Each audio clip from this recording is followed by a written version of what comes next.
Hey, welcome to All Things Baseball Podcast. This is episode 20. Yeah, and we just had a great interview with Guillermo Matos. He's the nephew of Francisco Matos, who we did an interview with a few episodes back. Yeah. About his Major League Baseball career. And his nephew, Guillermo, he kind of announced his new job for the new year. He starts the new year with the Phillies. And we're really excited to share this with you. Yeah, we had a great interview and excited for the listeners to hear it. Let's get into it.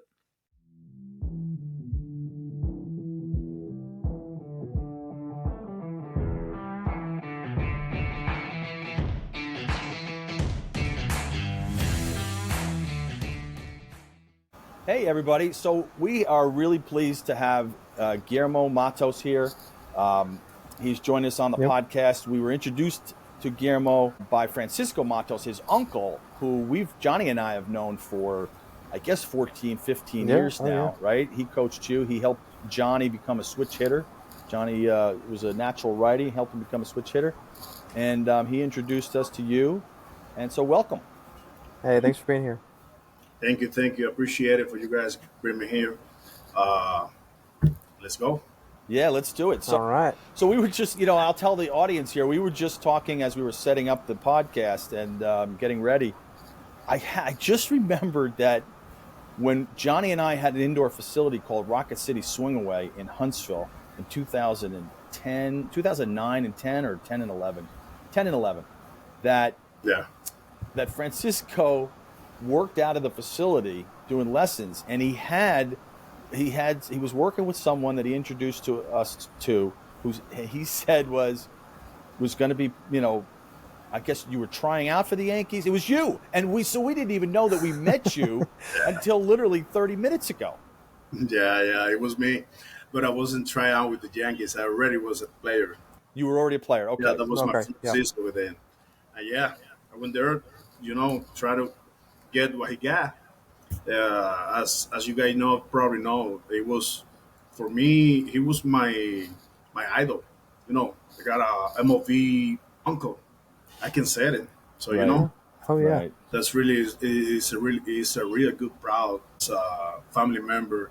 So my father sent me there to try to learn something about him, but in hitting wise, but I couldn't hit that well. So I got after next year, I got my release, but it was a really good experience. It was a really good experience. Definitely. So did you play for the Yankees in the foreign league? Tell us about that 1 year experience that you had before you went into working in the development side. Well, I signed with the Yankees in 2009, like the end of 2009.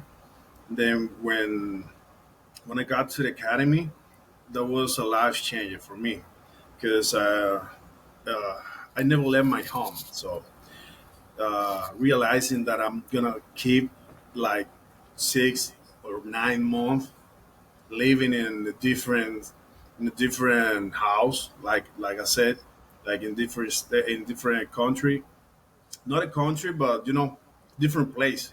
Right. Mm-hmm. Yeah. That was my first challenge, I guess. It was my first challenge, leaving my family behind. But as a Dominican, being a pro baseball player is something that everyone want to become pro. So I was realizing I was living my dream. Like I say, I was a pro baseball player with one of the, I think. I'm still thinking that it is one of the hardest teams to sign with. Right. Was with the Yankees. Yeah. I mean, definitely, and I can appreciate that. After your career was over, you were like, "What do I do?" But it seems like you just went right into their academy and started developing all these development skills, like we talked about a little bit off camera. Like you went and did the what's it called, the ABLC and some other things. Tell us about that. How you went right into the Yankees academy. Well, after my time with the Yankees, Like I always say that because it was like something different because I went from the Yankees academy.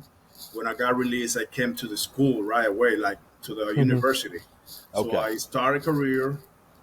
I spent 4 years studying international business. After that, I started working in a bank. Like I have a big resume with Okay. before going back to the Yankees Hmm. Oh, you do. as a Okay. staff member. And then I remember I was talking with a friend of mine who was a player too, and we start having a lot of release guys who start studying because that is not common. When you got released here, like the biggest percentage of the players just never study again. Mm. So Mm. Okay. it's really hard for some of them, but I always have something clear in my mind. If I wasn't, if I can't make it, I can go and I have a different way. You Right. know, Right. that's when we start with the family, and after that, he taught me something about position as a video manager in the with the Yankees, but they were looking for somebody who speak English. He doesn't speak English, and I think, well, I learned something. I think I can do that. I just made a call to the academy director, and he say, okay, you got an interview tomorrow. Wow. Got my interview, and the rest is just we here again. Here again. Yeah, absolutely. Very nice. So then you're getting into it, and as I, mentioned to you, like it just seemed like there was some great players that you interacted with at an Yeah. early age for you and for them. Yeah. When you were developing your skills for developing players, like what did you first notice that you could really help players get to where they wanted to go? Like how did you come to that conclusion? Like, yeah, you know what? I have some skills and I can help these guys get to where they want to go. Well, when I start working with them, I start looking at the because when I was a player, you back in the days. When I say back in the days, it's just my years as a player, because everything is different from now. Hmm. Like you have a short space to to learn and to develop. Like there's no gap to fail, Right. and the instruction back in days was like if you can hit it, you cannot play. Like that's it. Like you see it, hit it. It's still the same because if you cannot hit a ball, you cannot play baseball. Right. The same. But like let's start. They they don't go like very deep on the explanation on the way they talk to the players. Like we were young, you know, Yeah. younger player have a really the stress is real. The because when you start playing, the stress level is really high.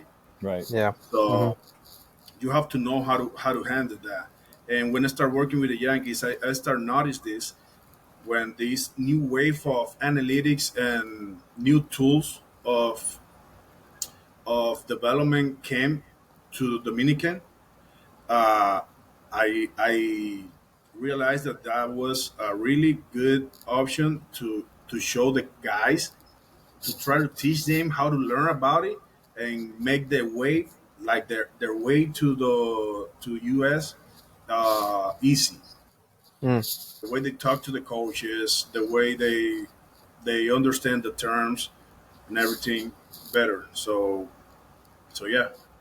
Now, go ahead, Johnny. You were going to say something. Um, with with being a ball player comes a lot of adversity, a lot of failure. The successes are, it's a little harder to come by. But when you have some players that are, you know, going through some adversity, how do you usually deal with some guys that are more headstrong than others? How do you usually talk to him about like things are it's a little bit different in the big leagues. So yeah, talk me through that a little bit. How you would break that down. Well, like I say, I think the analytics and all the information that we have now in baseball came to let the player know that even if they fail, because if you fail a land drive with 100 miles per hour ball hit it, so you didn't fail, you No, did well. Right. So, but there's sometimes this guy go 0 for 3 with a really good contact, and they start looking down, and you know, but what they really doesn't know is that they didn't fail for development. That's what they're looking for. They're looking for a guy who hit the ball frequently, hard. Right. No, doesn't matter if the ball drops, if it's a double, if it's a home run, if you hit a land drive hard, and if it's a out, that's okay.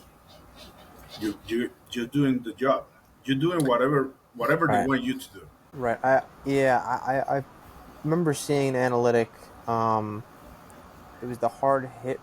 We've talked about it a little bit, Dad, about the hard hit rate percentage, and the major leaguers were all these outs that they were accumulating, like how hard were they hit and were they line drives, and like you said, I think I don't think you can classify that as a failure if you're putting great contact, you're making great contact, and it's just not going your way. It's like an unlucky stat, but Right. yeah, that's got to be really tough to tell your players like you're still doing your job, but um, you're just a little unlucky. That's just Yeah. kind of how it is. Some Yeah, players like Juan Soto, who I think he has the best approach.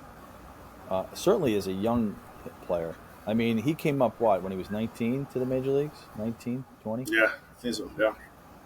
I've never seen anybody that young have such an advanced approach. Like when we watch him hit, I know everybody gets excited about the Soto shuffle, and we love it too. I mean, it's a lot of fun to watch, yeah, especially only if you're the fan of the team. If you're against him, you probably don't like it too much. But right. when he came over, Johnny and I, because we're Yankees fans, my parents, they were born like a mile and grew up a mile from Yankee Stadium, so we had no choice. I mean, we were just born in Yankees fans and continue to this day, even though they frustrate us sometimes. But we watched him the whole year, and we were amazed Just long by at bats. Yeah, just he was he rarely gave at bats away. Was he that well known like when he was 15, 16, 17 over there in the Dominican? Yeah, I think Juan Soto is one in a in a while. Like one in is like we said it in Spanish, like first thing on the phrase, but it's like the goal in the mind, like something different. Like you can find one player like that every what 10,000 player, something like Right, that. yeah, right, But he always shows what his skill, like the tools. He overhit the ball well, right. and he had something that most of the thing works with in development down here in DR, which is play discipline. I think that's one of the biggest focus on the hitting department for most of the team. That happened with the Yankees, happened with the Marlins too. When I saw that with the Marlins, and during my interview with the Phillies, like I said before, we talked about it, and it's kind of the same. Yeah, the advanced approach, that approach where you're grinding out at bats, that you're hmm not giving away at bats, you're not giving into the pitcher. You have command of the strike zone. One of my favorite Yankees coming up, and I think you had some interaction with them, and I don't think the Yankees handled him too well in New York, but he was great when he came from the DR, and that's Miguel Andujar. I mean, Oh yeah, I loved him when he yeah, came oh, yeah, up. I think he was the Yankees' best hitter his rookie year. I He hit like remember 298. I remember him because when I went with the Yankees, he was tryout. He signed my last year. Wow. Okay. Yeah, Yeah. we have a really a lot of conversation about it, and he he shows what he was like. He was because he came from a poor city, and when you see some player like that, like he's developed, he strong arm, hit the ball well, can run. He was a really nice player back in his tryouts days, and when he become pro, he made for me the something close to impossible, which is become one of the top prospect of the Yankees. Like I say, Jason Dominguez is one of the kind too. Right. He's because I remember I met Jason when he signed. I was part of the staff team with the Yankees, and he's still the same. Wow. Like what you see right there in the pics Right. is what we saw here in DR. Like he's a Martian, like as like Like he's they. calling himself. Right. He is because it's impressive when you see somebody hitting really hard both side of the plate, Right. That's throwing the ball hard, and with the physique he has, he's yeah. is it's really amazing. He's strong. He was. I mean, you what you see in the big leagues is literally what we saw here in DR. It's the Right. same. Nothing Right. changed, and Nothing Yeah. changed. I think that's his biggest challenge because it is to keep his maintain his body like that Right. because Yeah. he's just got like his body limit is just right there. Is he a better center fielder than a corner fielder? I know I, I, he had a little trouble in left field late in the season I this think he's year. a better center field. He can move really well in the Very outfield. fast. He's fast. Right. Definitely. Fast. We Definitely. saw that, and Yeah. I thought, He wow, can definitely run. I saw him running the 60 yards and he 6'4", and I was like, damn. oh Six wow, four. okay, so Wow. yeah, oh boy, I can't wait to see him because I think he's going to take center field, and I Yeah. don't know if we're going to re-sign Soto, but I think they need to move Judge That's to a the really good corner. fight right now. I know. That's. Uh, I don't know. I think the Mets have a lot of money. The Dodgers have to have run out of money. But that I don't know sucks, who doesn't it? I think Boston is hustling really well. they are. They Yeah. want him bad. They They want want him him, bad. and they want I think Corbin Burns. They want a big Yeah. pitcher, and they want they want him next to Devers in the lineup, and that would be devastating. That they would definitely be back in the top of that league. But so you saw Jason. So he's the same as he was there. So he just like these once in a blue moon type players, every once in a while players. The one that surprised us was the pitcher for the Yankees. Rich Hill. Yeah, Luis Yeah. Wow. It was he.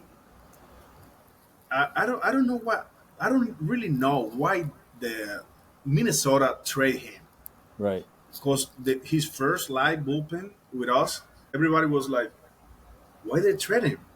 He Right. was 97, 98, nasty slider, Nasty. really Yeah. good changeup, really good commanding. We were like, why?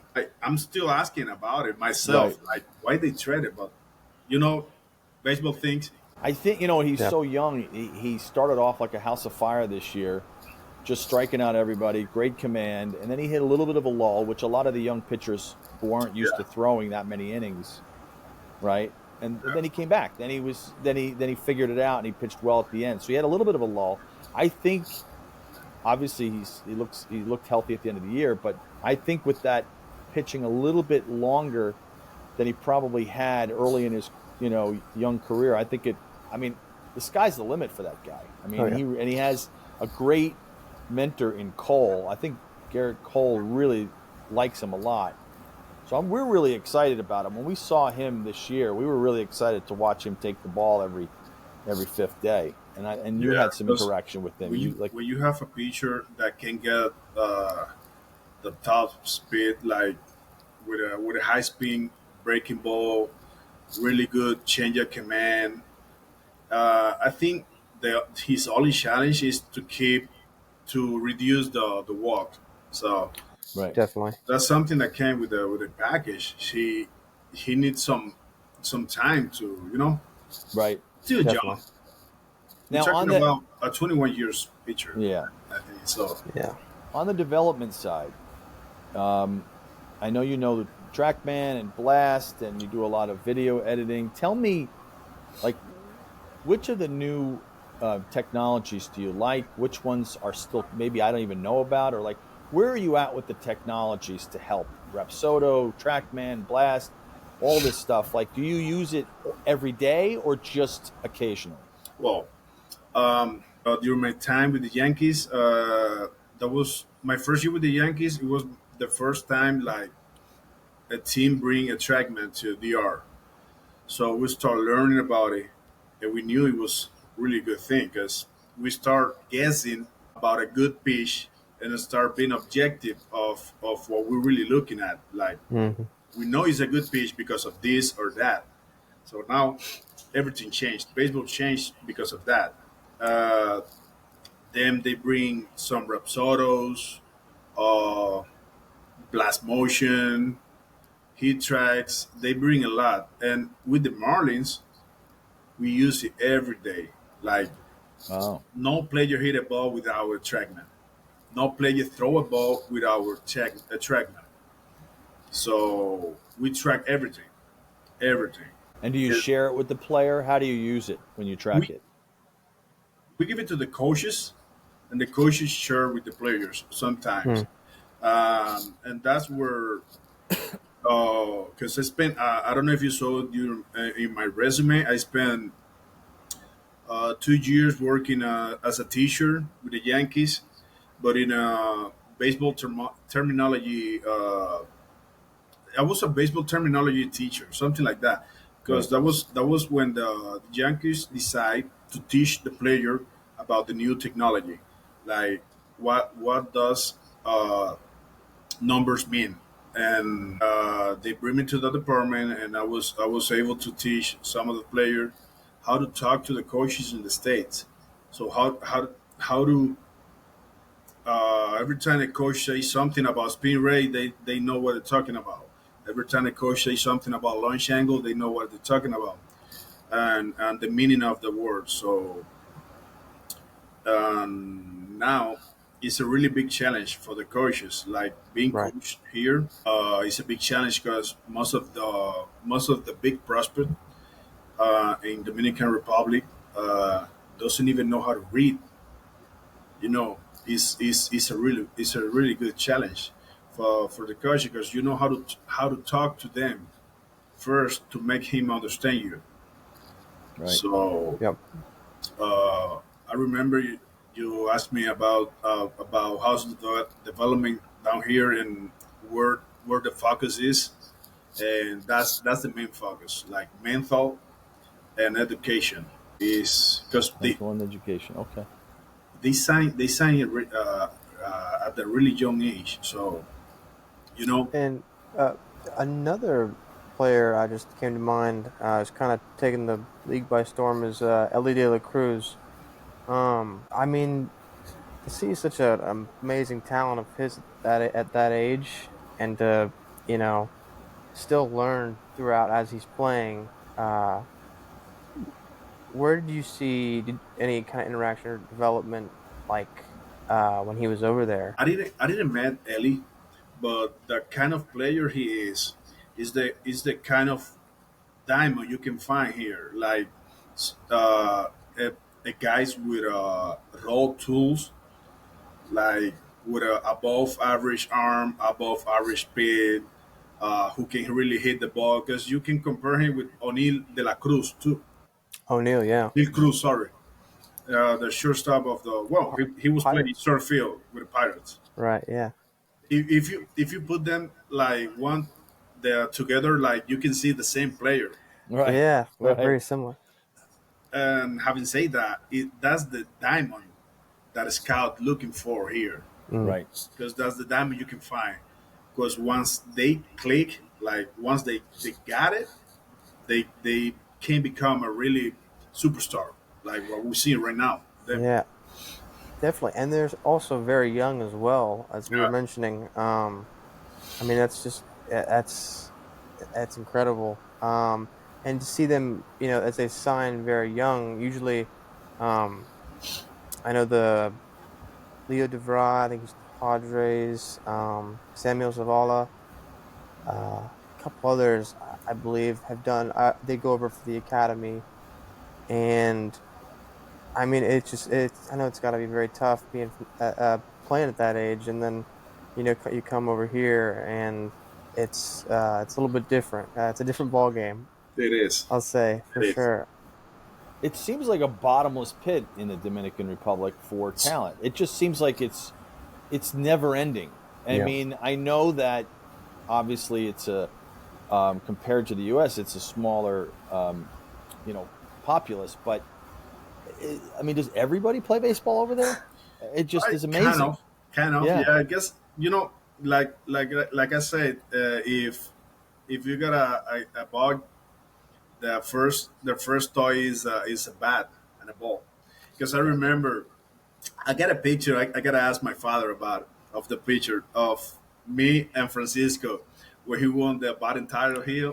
right. I was just 5 years old, so, and I was kind of sleeping in the picture, but my father wake me up just to pose right next to him for the Ah, picture because right. it was amazing. Oh, that's awesome. And yeah, is there's a lot of kids they start playing at a really young age, and the thing that you probably see that the last 10 years in the big league, the it's not only Dominican, like camps with Venezuela, Colombia, and a lot of Latin America. Because down here, they don't only have Dominican, they have every Latin player. Right. So, because for example, Venezuela is developing really, really well. Right. Mm. Some great players. The comparison with Venezuela and Dominican is kind of the same right now, of the quality of the players. So, but yeah, you can see kids with 12 years old facing 19 years old pitcher, Oh which is wow. not common in the states. Right. Like you play at your level, because if you're in college, I don't know too much about baseball in the states, but I know something. Because if you play at college, you're gonna play at college. So the Right. level, the age range is kind of the same, but here is way different. Right. That's Mm-hmm. the reason, because I was doing some research. That's the reason why the last 10 years, the first five guys who debuted in MLB were Latin players at the really young age, like Right. 20, 21. Some of them are 19. So when they're Mm-hmm. 16, they're used to facing 19-year-olds. Yeah, because that's the reason. Because when they sign at 16 years old, they start playing with guys with 20 years here. You can face a pitcher with a 20 years old pitcher Wow. who is a Wow. change, like, because sometimes teams needs pitchers. So if you got the tools, you can command pitchers. Then the age is not a challenge for a Hmm. pitcher, Right. but for a position player is different. But so that's the reason why they start playing at the high level here. Gotcha. Wow. That's And so that's amazing. you told us that, and you mentioned about the Phillies. Can you share with us what you're doing now and how excited you are about getting started with the Phillies? Oh yeah, yeah. I'm gonna be starting as a assistant hitting development coach, which is hitting coach, but in paper is a hitting coach, but I'll be assigned to the Dominican to in the hitting department, teach the player, be an extra hand for the Phillies to keep helping them to learn more on the hitting sides and the analytics too. So yeah, Okay. And that starts I'll like start next year. next year, early Very next year. nice. All right. Okay, great. I mean, that's exciting. We're excited to Yeah. I'm hear excited. more about that. Yeah, yeah. The How are position how far away are the facilities? for me, From where from you are my now? house is like 25 minutes. I'm pretty close to the because most of the facility are located in Boca Chica, Okay. which is in the east part of the DR, and I live You're in in the east Santo part. Domingo? I live in Santo Domingo, but in the east part. In the east part. But Okay. Okay. I live really close to the academy. Most of the academies are located on Boca Chica. Only San Diego Padres and Oakland Athletics, they are located in different location, Right. but most of the academy we in the same street. So Same street. you can drive and you can see Phillies, Twins, Tomorrow in Yankees, Huntsville, everybody. there will be lots of In the Wow, same sunshine street. Johnny. with a high of 40 Johnny, you degrees imagine Fahrenheit and a low of spending a 10 degrees. vacation and just watching, There, just there, driving from place to place? there's a lot of I'd love to. tourists that comes to the academy. Like there's tours that bring on a bus. They just made the road to see all the academies because Yeah. Yeah. That would be incredible. That would be Yeah. like a dream vacation for I would me. love to. Yeah. I better I'm learn how to really- speak Spanish though. That's for sure. Hey, you learn with me, Dad. I'm currently trying to learn a little bit. No, but I've seen some footage of some of the Winter League games. Could you break down some of how the Winter League works? I know a lot of the MLB guys come over and get some games in before the season or before they go into spring training. Does anybody from the academy? Do they get to come in those games and play as well, or how does that kind of work? Sorry, can you repeat that? The Dominican Winter League. Okay, okay. So you want me to talk about the Winter League? Yeah. So I know a lot of the guys in the major leagues over here. They'll come over if they're from there usually, and they'll play some games. Does anybody from the academy get to interact? They get to play together. How does that usually work? Well, it's different because like Winter League here, for you to have the chance to play, you have you have to be in a high level, like high A.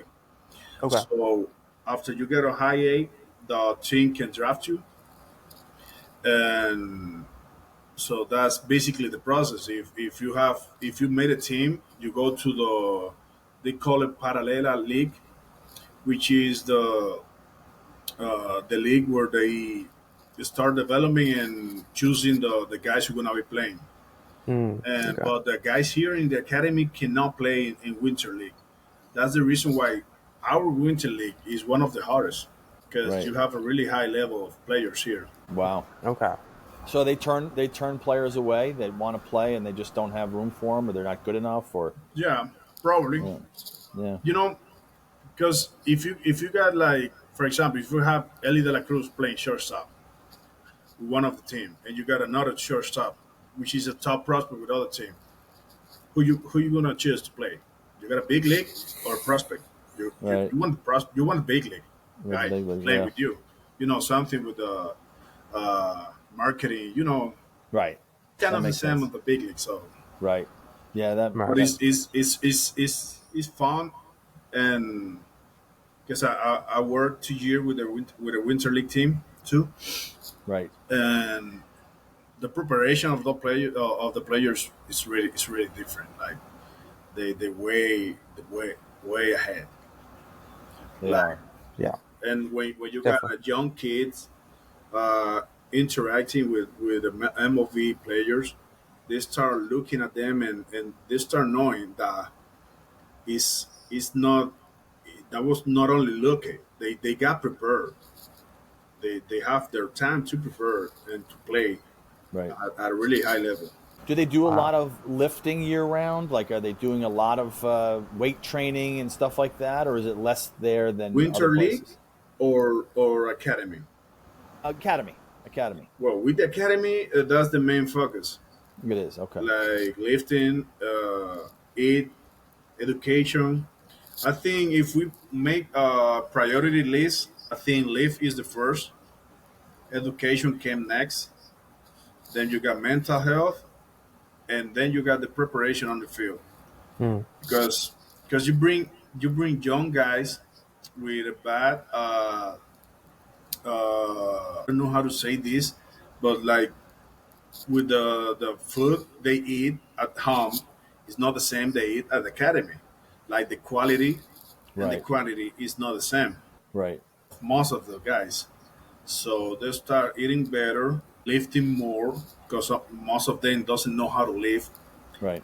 which is the difference of the American players. Because I know they focus on their physique. They know they have to be ready physically to develop on the field. Players here thinks most of them, I can say that they just hit because, but that's it's not a like it's not common. They gotta be ready first physically. They gotta develop their physique, eat well, sleep well, and then start practicing to Right. develop better. That's great. That's great. And Yeah, what's that's the awesome. earliest age that a player will get into the academy? Sir, What's the earliest age? 16. They signed. 16. Yeah, they signed when once they got 16. I 16. remember they changed that. Some of them signed 16 and some of 3 or 4 months, just because they changed the date. Because it was July 2nd, the sign day before the pandemic. Right. After pandemic, they changed it to January 15th. So every 15th of January, you're gonna see a lot of. You can go through the news and see DR papers, and all what you're gonna see is the sign players, because signing bonus. The teams spend a lot of money here, Right. and all not Latin American. So Speaking of money, mhm. so from when you started to where you are now, like how much more money are the MLB and even the academies that are not? I would assume there are academies that are not run by major league teams. There's other academies. How much uh, money is put into this compared to when you start? all right. First, all the academies are managed by MLB team, like Oh, they are all of them. Okay, all the pro academy. all the pros. There's a Mm. Okay, lot of amateur academy where the players came from.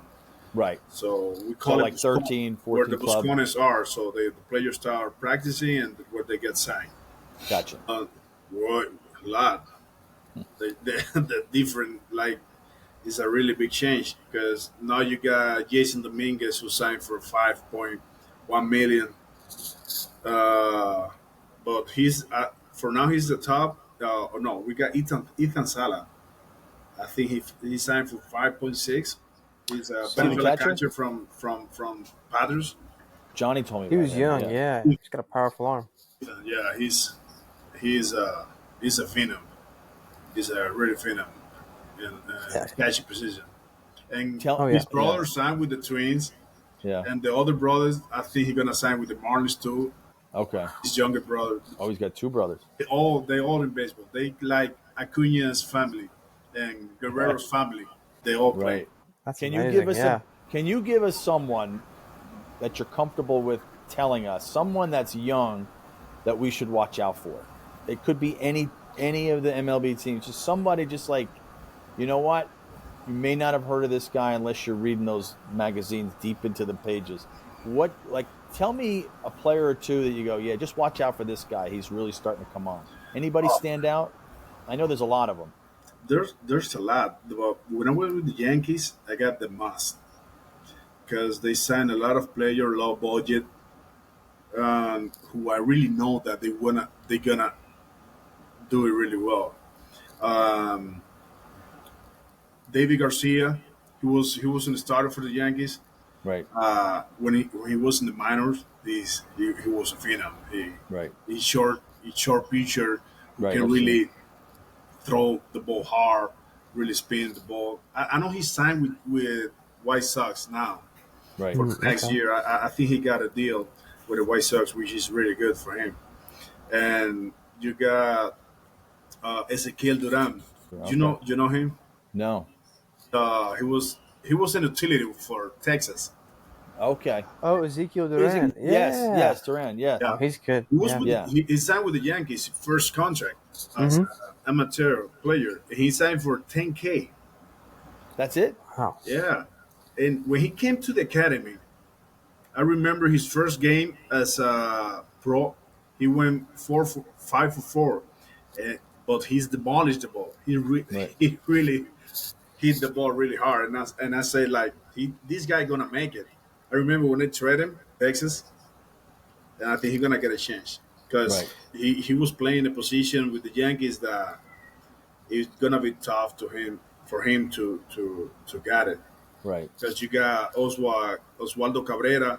I saw him when he was here. A Right. phenomenal player, Right. a really good person. So Yes. here, Here Andres comes across. Chaparro. Andres Chaparro is a Venezuelan third baseman who was playing first with the national.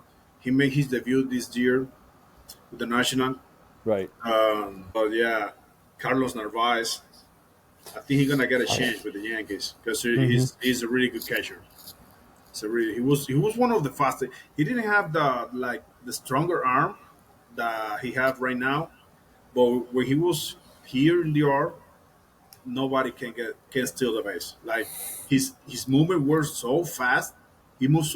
His footwork was really well, and his exchange Right. was so fast that nobody can make it. He throw the ball like one drop, like one hop to the second base, but nobody can get it. Like Right. it was really fast. Need a good Now jump. he's Yeah. hitting. Now he's hitting. Now he's It's hitting. a plus for a catcher. Right. Like you said, you know, you can hit. You can, you know, you can. You have to hit. You know, unless you're a catcher, you can get away with it a little bit, right? That's the one position you probably can get Yeah, by with not hitting a lot. I know the with the scout looking for a catcher here. The main thing is the defense Right. Yeah. coming with their arm, and the last thing is the last two things are hitting and running. But if you can hit as a catcher and you can and you can defense, you can throw to the second well, you got a chance no matter what. Right. Right. Because we limit it sure. by catcher here in DR. Right. Definitely. Well, Yeah. Johnny and I we're just so excited to have you on tonight. Like we're just, you know, thrilled. We knew that we would learn so much from your experience over there in the DR and the academies and the development and all that. And it was even more than we thought we'd learn. So we really appreciate it. I know our audience will love it too. We got some really loyal listeners that tell us. I told a few of them, you know, that you were coming on, and they were, you know, very excited about it. So, you know, thank you so much. We and do we want really to stay in appreciate touch it. with Yeah. you, and you know, and just kind of hear about what's going on with the Phillies, and then maybe, you know, maybe we can do this again. I'm very excited to see the talent come out of the DR. We're really pumped. Appreciate it, guys. Hey, thanks for watching and listening to our interview with Guillermo Matos. We really appreciate it. And remember to like and subscribe. It really helps us out to grow the channel. We're up over 7,800 subscribers on YouTube. So Thank please, you all. please give us some comments. Let us know what you want to see next. And also check out the new beanies. They just came in. You can get yours in the description down below. You can look for the links. And thanks again. We appreciate it. Thank you.